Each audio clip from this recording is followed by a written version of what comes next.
Now with more, Maajid Nawaz. He's a former Islamic extremist, now working as an anti-terror crusader with the Quilliam Foundation. Maajid, great to see you. Pleasure. So, the connection to the wife and her history and her departure from the U.S., just what do you think?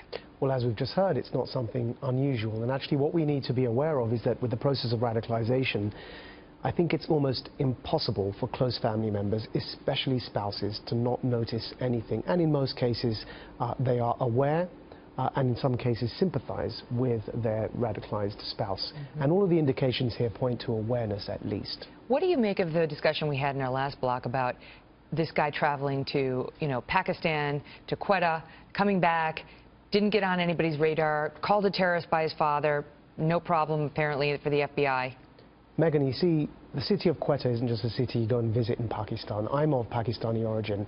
It would be incredibly strange for me to visit Quetta. Now, I have visited Quetta, but I have visited Quetta to speak to hundreds of youth in the universities to warn them against joining extremist groups. The reason you wouldn't visit Quetta ordinarily is, first of all, Afghans aren't originally from Quetta. It would be strange for him to have family based in Quetta. If he went to Peshawar, I could probably understand it a bit more.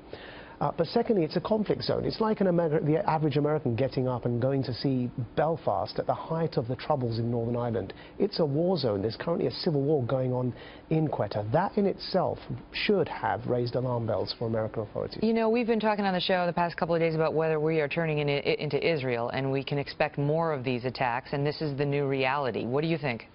Well, I'm clearly from Europe and from London. We've had a summer of madness and terrorism there. I think that the extremists have been planning to delay their attacks in America until it's closer to the US elections. ISIS on their chat forums, and I'm not saying this chap was with ISIS, but on their chat forums, they've been suggesting that they would seek to influence the US elections. I think they would favor a Donald Trump win because it makes it easier for them to radicalize others against America. Why? I mean, just because he talks tough on terror? I'm always wary of saying ISIS wants this, so let's not do it. I mean, at the end of the day, ISIS doesn't want us to breathe, but we still have to breathe, right? But it is important for us to be aware that extremists are interested in being able to point to a head of state that they can clearly identify as being antagonistic to them, which then helps their narrative in that they want to posit the West as being at war against Islam and Muslims. But, here in this country, we've been having this debate about whether President Obama, who's, of the same mindset, I think he doesn't want to do anything to sort of play into that narrative that we're at war with the Muslims of the world, about whether he needs to call the enemy what it is, the war against radical Islam, not Islam, but radical Islam. Where do you stand on it? Well, we have to absolutely call it by what it is, and there are major reasons for that. First of all, if we don't actually identify Islamism and Islamist extremism by its name, it makes it difficult, it makes it harder to isolate it from mainstream Islam and the average, ordinary, everyday Muslim. So, of course, then people are going to begin conflating the two. So one of the benefits of giving something a name is to differentiate it. Ironically, the very thing President Obama fears will come about if we are unable to name Islamist extremism. And now, if you're advising the FBI in this case, given the pattern we're seeing, the profile of these domestic terrorists, I mean, they're terrorists, but they're American citizens or naturalized citizens in so many cases. What do you tell them? What do they need to be doing differently?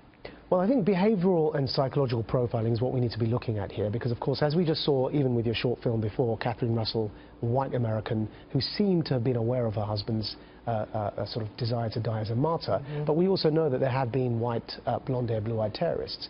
But behavioral and psychological profiling is really important. And if we were doing that correctly, then I re-emphasize that it's odd for, say, the Tsarnaev brothers to get up and go and visit certain regions in Central Asia the way they did. And it's odd for Rahami to go and visit Quetta. That is not normal behavior. That should put you on the FBI's radar. Yeah, no Pakistani, especially a naturalized American citizen who isn't of the ethnicity that belongs to the Quetta region, they're known as the Baloch. We know that Rahami was Afghan. No one who's naturalized in this country just gets up and lives in Quetta for a year. As I said, it's a conflict zone. It's incredibly unusual even for Pakistanis to go and visit Quetta. I have yet to hear anybody come out and say the FBI needs more resources, we need more money, we need more agents so that we can track these down. We just keep getting told it's hard, it's really hard, but we're doing a great job, which is becoming less and less believable. Maajid, thank you so much. A pleasure. Thank you. Always a pleasure seeing you.